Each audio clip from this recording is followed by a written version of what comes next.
So the next speaker, I shall let you share your slides and take over as I'm looking at my notes to see where we're up to.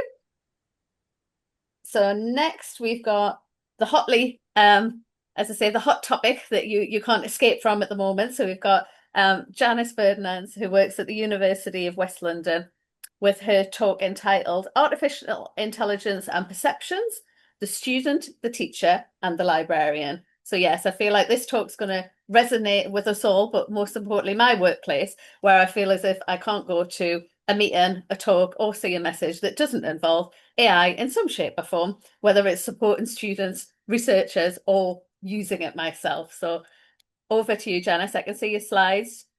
So I think you're all good to go. Thank you. Thanks so much, Louise. And good afternoon, everyone.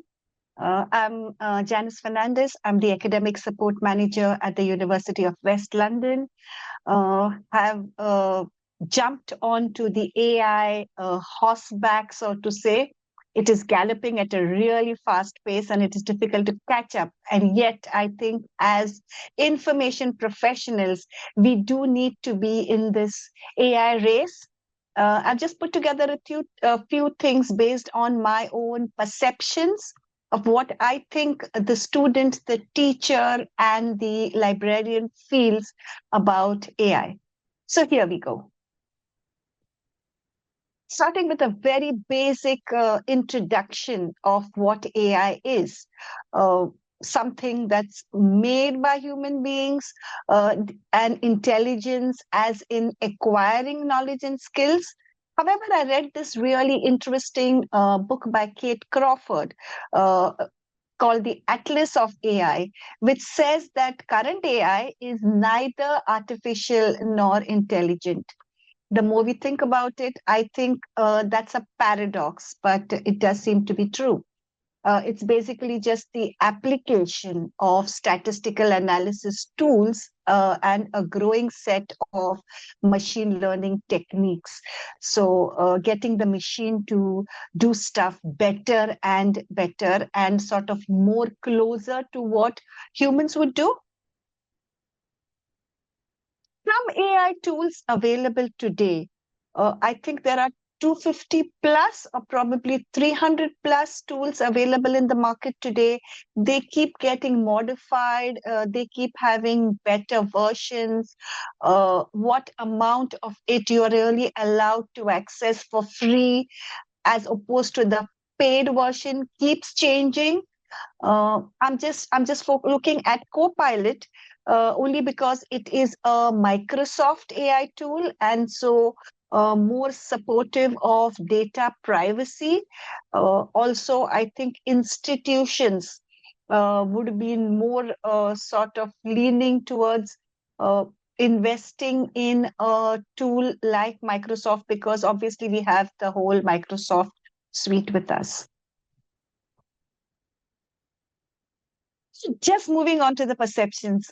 Please enjoy my animations and my images. I'm trying to make a little bit light of the topic, and yet there is the underlying thought of it is quite serious. So beginning with the student's perception of AI tools.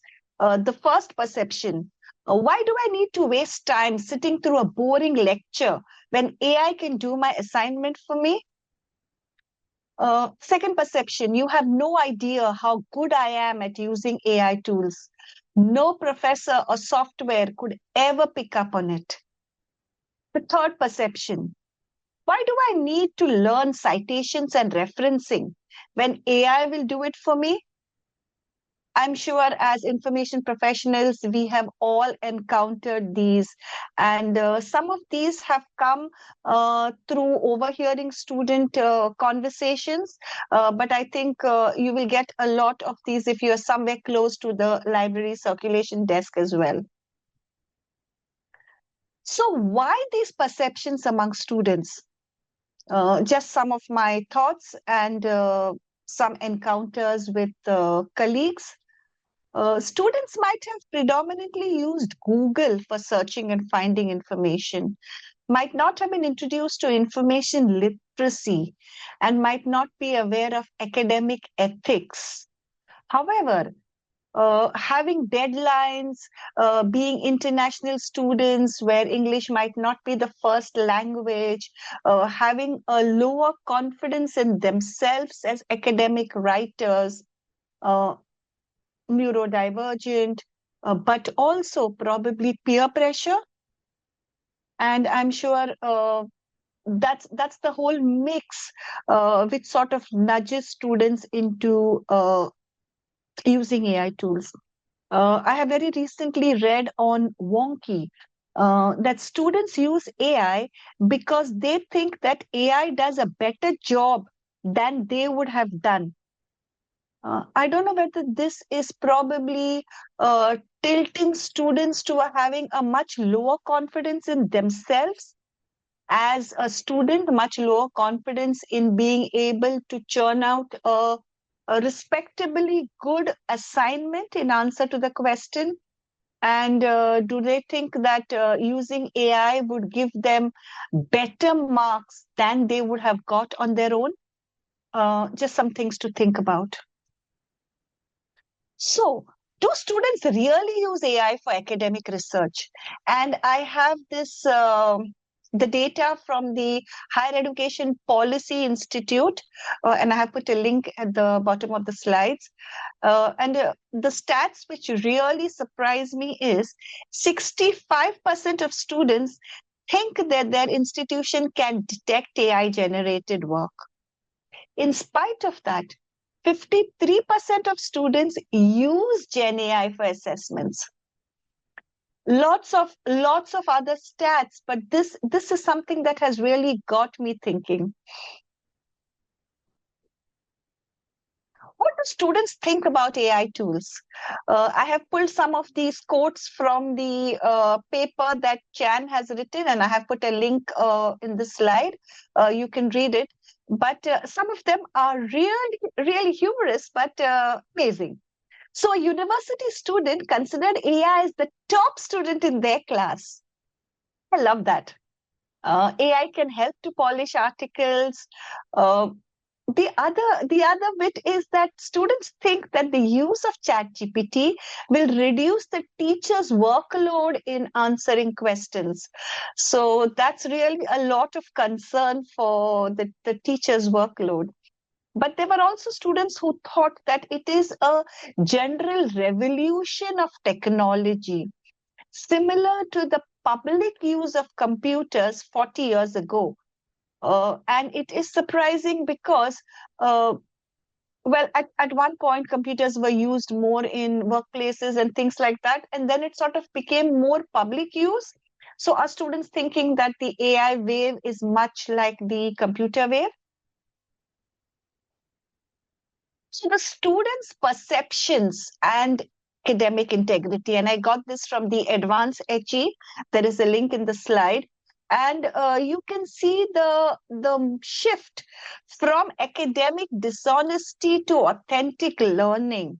And I think this is something that we can tell students because it's so easy to move from one end of the spectrum to another.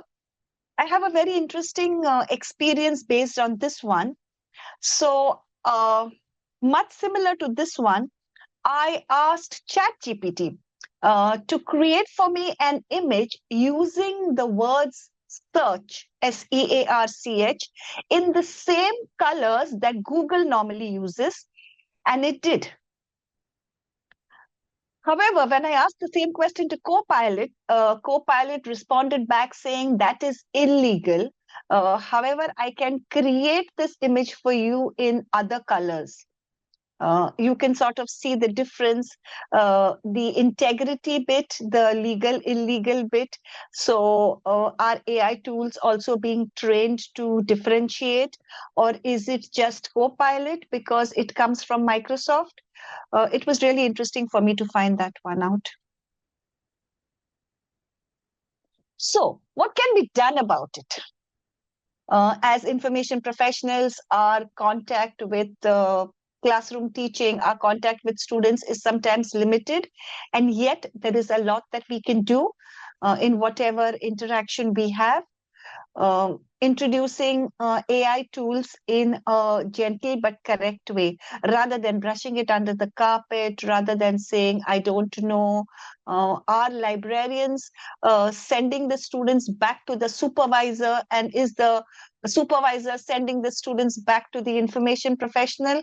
And then, because students don't get an answer, they just decide what they're going to do with the AI tool. Rather than that, explain to them about hallucination, about bias, about critical thinking, and also the evaluation of both the source and the content of information. And of course, talk about the university guidance on AI. I have this image that I normally show, which is called mislabeled cats. And you can see that the ear is called the nose. Simple things like that. Because of our knowledge base, we would laugh at that image. But if we didn't know, we might use that thinking that that was correct. So nudging students to understand hallucinations through things like this. This one and the next slide is something that I use a lot in my presentations in class. So as you can see, the module code and the module that the students are learning at level 4, the topic of the assignment is the graduate employment market and emerging trends. I do a search from ChatGPT in the classroom and show them the list of points that have come up. A good set of points, but they're very vague and repetitive. Also, old thoughts, and probably everyone in the class has the same flow. As opposed to that, if you went to the librarian will tell you to look at the learning outcomes, look at the assessment criteria, the marking scheme, what is asked of you. Do you have to present that assignment in a particular flow? Is there some statistical information required? And teach students that you don't need AI for things like this. You do need to think critically, to distinguish fake news, and to understand what is expected of you. Have you heard of the following AI lingua? And I think it is very funny when you show this to students, because they then probably know that you know something about AI, isn't it? Things like tortured phrase, botastic, robobabble, and artificial ignorance. And artificial ignorance ties in a lot with prompt engineering. And when you don't put in a good prompt, you get an answer which is not what you wanted. So basically, it's the AI tool saying you aren't intelligent enough to ask correctly. And it's you saying you aren't intelligent enough to answer my question. So it's a really nice interaction, I think, with the AI tool. Okay, let's move on to the next bit, and that is the teacher's perception of AI tools. I have heard this in a number of my interactions with academics as a subject librarian for 2 large schools, the School of Music and Performing Arts, as well as the School of Medicine and Biosciences. Very different subject areas, but teachers think, or this is the teacher's perception. So perception 1, you should attend lectures and engage with the teacher and classmates to build your knowledge base. Very true. Perception 2, academic integrity underpins university education.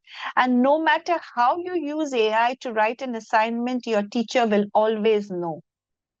I'm not too sure about that one, though. The third perception, dissemination of research actually relies a lot on your visibility. So through literature reviews, publishing, citations, speaking at conferences, obviously which AI cannot do. The more you write critically, the more you write reflectively, it gives you the confidence then to be able to publish, to be able to speak. And using AI to write an assignment will not give you that.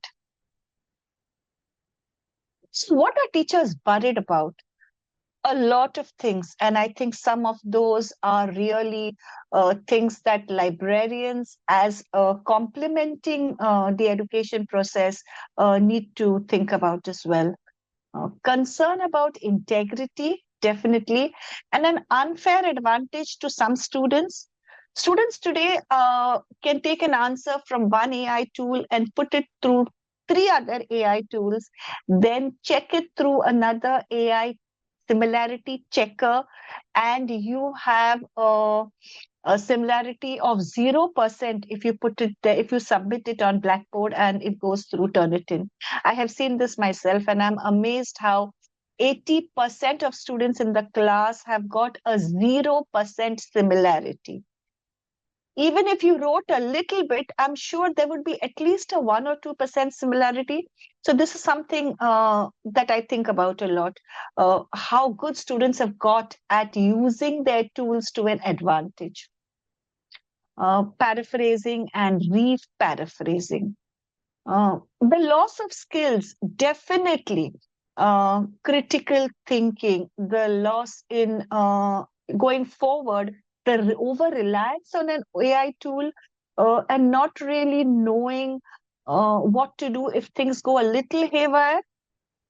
I was traveling to central London yesterday, and if you were traveling like me as well, you would have seen that all the transport systems were haywire. The Piccadilly line wasn't working, the Elizabeth line was partly working, the other trains were delayed, and I was relying on my app to tell me the best way to go. And at some point, I thought I should just go and stand in front of a map, and I think I would have figured it out much better. I was just a bit lazy and was relying on the app, but the app was sometimes showing me the quickest way, which was not always the easiest way, and which involved like a 20-minute walk in between. That wasn't making the best use of what was available. So I think I should have gone in for my own understanding, analysis, and critical thinking at that point. Divided opinions.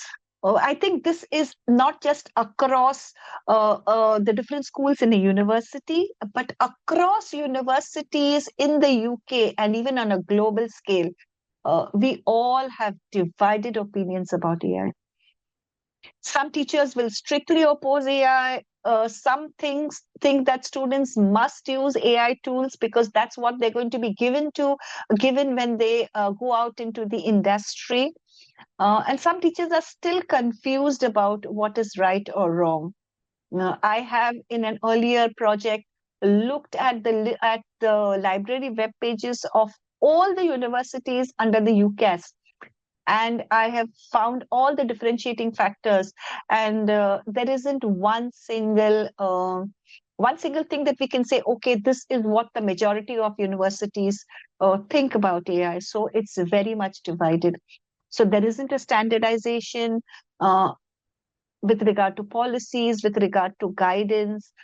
In a single course, if there are 6 modules, there isn't a consensus, clear consensus about what students should do.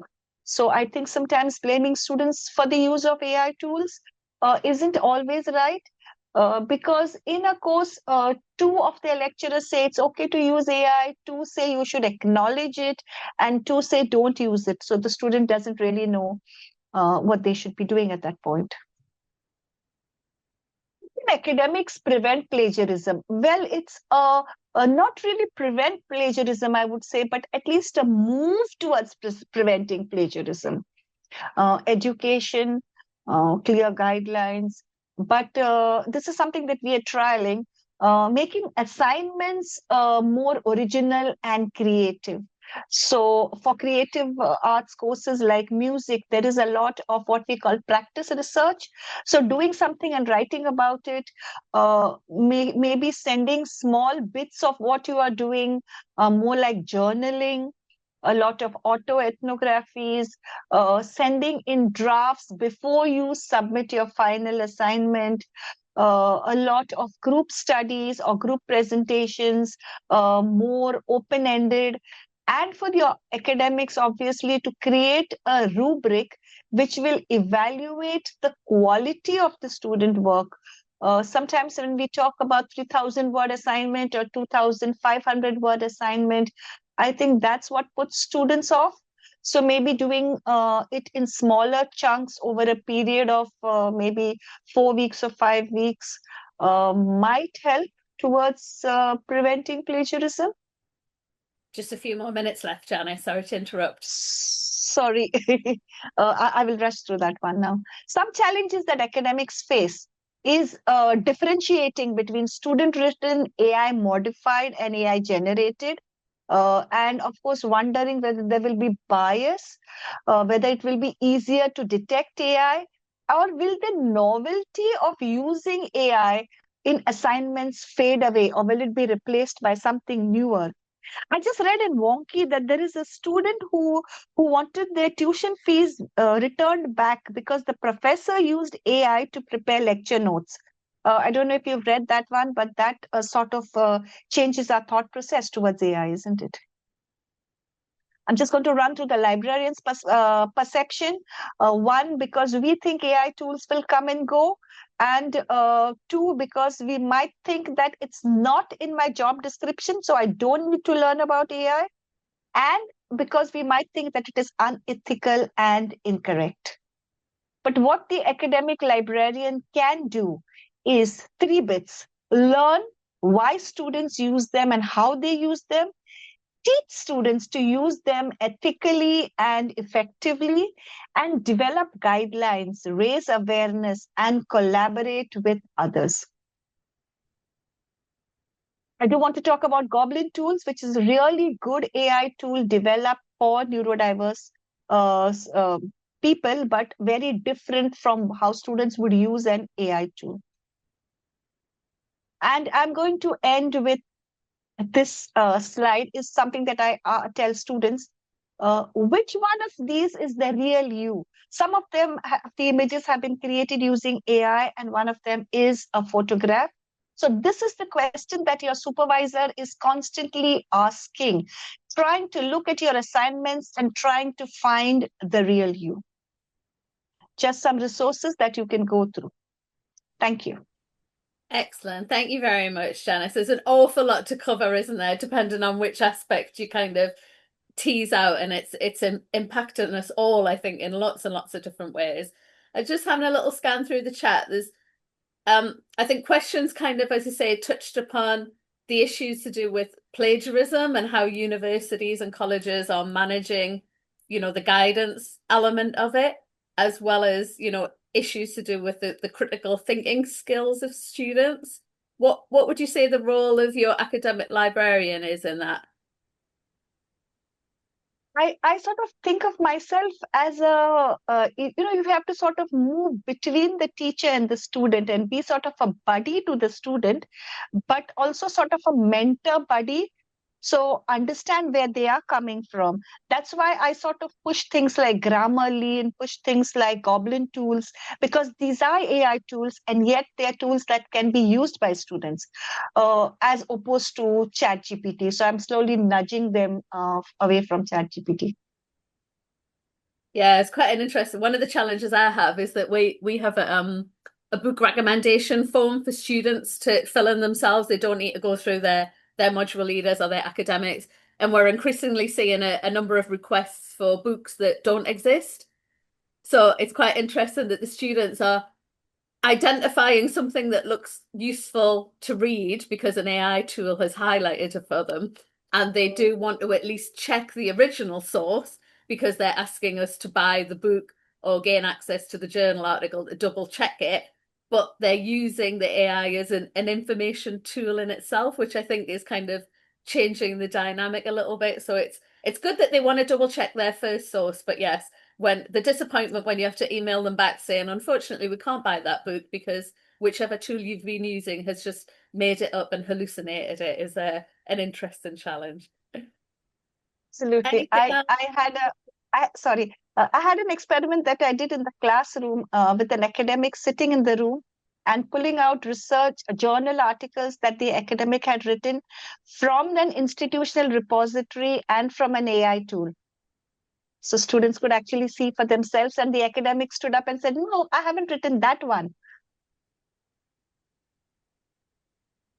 Excellent. Right. I'm just having sorry, I'm multitasking by trying to glance through the chat. I So I can think, imagine. yeah, so I think, issues to do with, it's not just about the paid tools and the divide, the financial divide between those that are going to be able to afford tools and those that can't, and whether that sets them off at an advantage or disadvantage, depending on how you perceive the use of the tool, and whether it's better to just learn the skills for yourself and replicate those and do them yourselves.